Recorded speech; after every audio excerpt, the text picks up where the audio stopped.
Okey, Assalamualaikum warahmatullahi taala wabarakatuh. Terima kasih kepada saudari Izian kerana memberi ruang, peluang dan kesempatan kepada saya untuk meneruskan selaku presenter yang kelima ataupun keempat. Baiklah, untuk topik yang saya nak bincangkan adalah berkaitan tentang career preparation ataupun dalam bahasa Melayunya berkaitan tentang persiapan karier.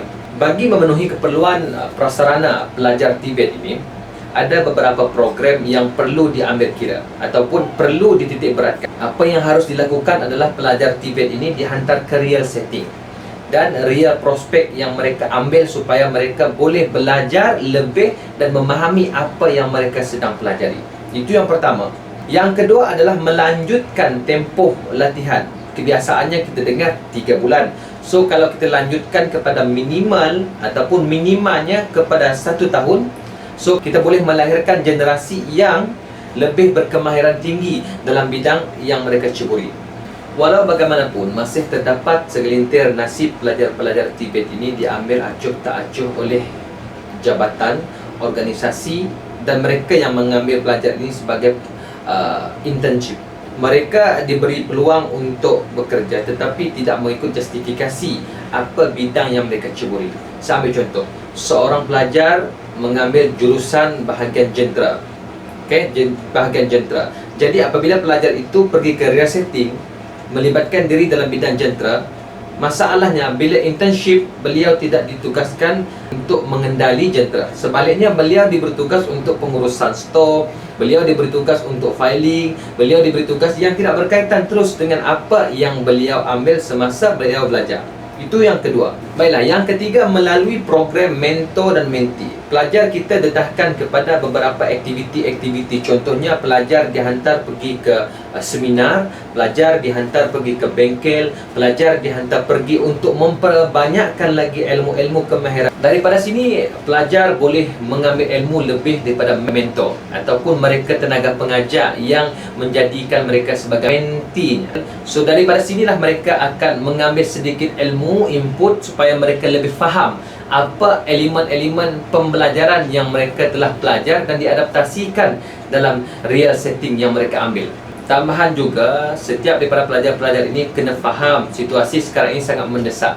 Mereka perlu untuk mencari ruang sendiri ataupun masa sendiri, peluang sendiri agar mereka lebih berdikari. Jangan terlalu bergantung kepada apa yang diberikan. Seeloknya mereka kena faham, mereka sendiri kena mencari ruang, peluang dan kesempatan untuk mereka memperbaiki apa mutu produktiviti yang mereka perlu. Contohnya, keluar daripada kepompong, berani mencuba sesuatu yang belum pernah dicuba. Baik, yang keempat adalah memberi bantuan penempatan kepada para pelajar TVET ini. Bukan maksudnya kita nak memanjakan pelajar daripada memilih penempatan internship ataupun praktikal mereka sendiri. Sebaliknya, pelajar-pelajar ini harus dibimbing untuk mereka memilih jalan yang betul, cara yang betul. Kerana kita sebagai tenaga pengajar ataupun siapa-siapa yang membimbing mereka kena faham situasi seperti ini supaya pelajar-pelajar TVET ini tidak tersalah langkah. Contoh yang saya berikan tadi, ambil jurusan lain, bila di real setting, mereka diberi tugas yang lain. Benda ini akan menjadi perkara yang mendatangkan kegusaran kepada minat, kepada bidang yang mereka ceburi.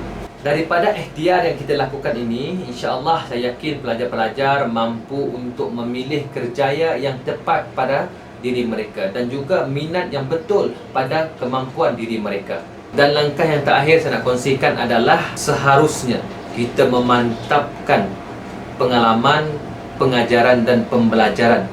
Ini bergantung kepada seorang lecturer, seorang tenaga pengajar kerana mereka pemula kepada ilmu-ilmu yang diberikan kepada pelajar-pelajar TVET. Kita boleh memantapkan lagi dengan mengambil beberapa manfaat daripada program-program yang telah berjaya dianjurkan oleh Kementerian Pengajian Tinggi. Jadi apa yang dapat saya simpulkan daripada sini adalah pelajar-pelajar TVET ini perlu diasah bakat mereka untuk mengambil bidang yang mereka minat dan macam mana proses untuk mereka menjual bakat mereka, menjual kemahiran mereka, menjual kebolehan mereka berharga di hari muka. Jadi itu saja daripada saya. Assalamualaikum warahmatullahi wabarakatuh. Silakan Izzy.